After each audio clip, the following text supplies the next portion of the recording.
4 വർഷങ്ങൾക്ക് മുൻപ് അന്താരാഷ്ട്ര ചലച്ചിത്രമേളയിലെത്തി ഇന്നൊരു സംവിധായികയും തിരക്കഥാകൃത്തുമായ ഒരാളെ നമുക്ക് പരിചയപ്പെടാം. IFFK എനിക്ക് അതുപോലെ എന്നെ ഒരു ഡയറക്ടർ ആക്കിയതാണ്, എന്നെ ഒരു സ്ക്രിപ്റ്റ് റൈറ്റർ ആക്കിയതാണ്. അതുകൊണ്ട് ഈ IFFK മഹോത്സവം എന്നും എക്കാലത്തും ഇങ്ങനെ ജ്വലിച്ചു വരട്ടെ എന്നാണ് എൻ്റെ പ്രാർത്ഥനയും പ്രതീക്ഷയും.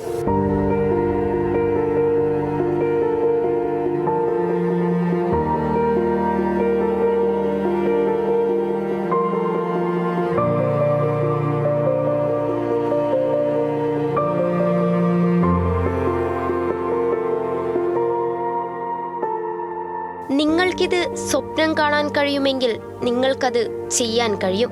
ഇത് പറഞ്ഞത് ചലച്ചിത്ര നിർമ്മാതാവായ വാൾട്ട് ഡിസ്നിയാണ്.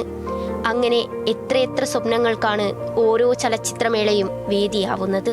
ഞാൻ സായി കൃഷ്ണ. എൻ്റെ വീട് പാലക്കാടാണ്. പാലക്കാട് മണ്ണാർക്കാട് സൈലന്റ് വാലിയുടെ താഴ്വാരത്തെ കുഞ്ഞ് കൈതച്ചറ എന്ന് പറഞ്ഞൊരു ഗ്രാമം. സിനിമാ സ്വപ്നങ്ങളായിരുന്നു കുട്ടിക്കാലം മുതൽ. കാരണം ഞങ്ങളുടെ നാട്ടിൻപുറത്തുള്ള ആളുകൾക്ക് മുഴുവനും ഓണവും വിഷുവും എല്ലാ ശനിയും ഞായറും വന്നാലും മാറണ സിനിമകൾ കാണുക അതൊരു ഉത്സവമായിരുന്നു. അതുകൊണ്ട് തന്നെ സിനിമ എൻ്റെ വലിയൊരു സ്വപ്നവും വലിയൊരു പ്രതീക്ഷയുമായിരുന്നു. 4 വർഷങ്ങൾക്ക് മുമ്പ് മേളയിലെത്തിയപ്പോൾ കണ്ട കിനാവിലേക്കുള്ള ദൂരം വളരെ വലുതായിരുന്നു സായി കൃഷ്ണയ്ക്ക്. IFFKയിൽ നിന്ന് എനിക്ക് കിട്ടിയ പ്രൊഡ്യൂസർ, അതായത് ജിബിനു ചാക്കോ ജേക്കബ്, ആ പ്രൊഡ്യൂസറാണ് എനിക്കൊരു സിനിമ ചെയ്യാനായിട്ട് ഒരു പ്ലാറ്റ്ഫോം തന്നത്. അതും IFFK ആണ് അതിന് കാരണമായത്.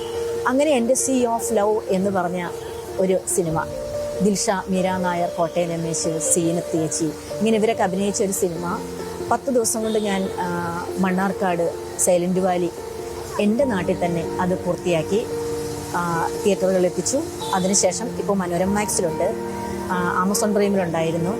അങ്ങനെ എൻ്റെ സ്വപ്നം പൂർത്തിയായത് ഈ IFFKയിൽ നിന്നാണ്. ഒരു മനുഷ്യായുസിന്റെ സ്വപ്ന സഫലീകരണം ചെറിയ കാര്യമല്ല.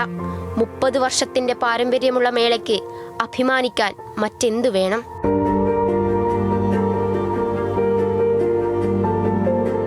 കാണാതെ അറിയാതെ പോയ എത്ര കഥകളുണ്ടിനിയും.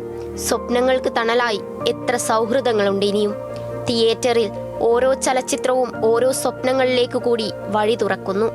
ആ വഴികളിലെല്ലാം തണലായി സൗഹൃദങ്ങളും വളരുന്നു. സായി കൃഷ്ണ ഇനിയും കിനാവ് കാണും.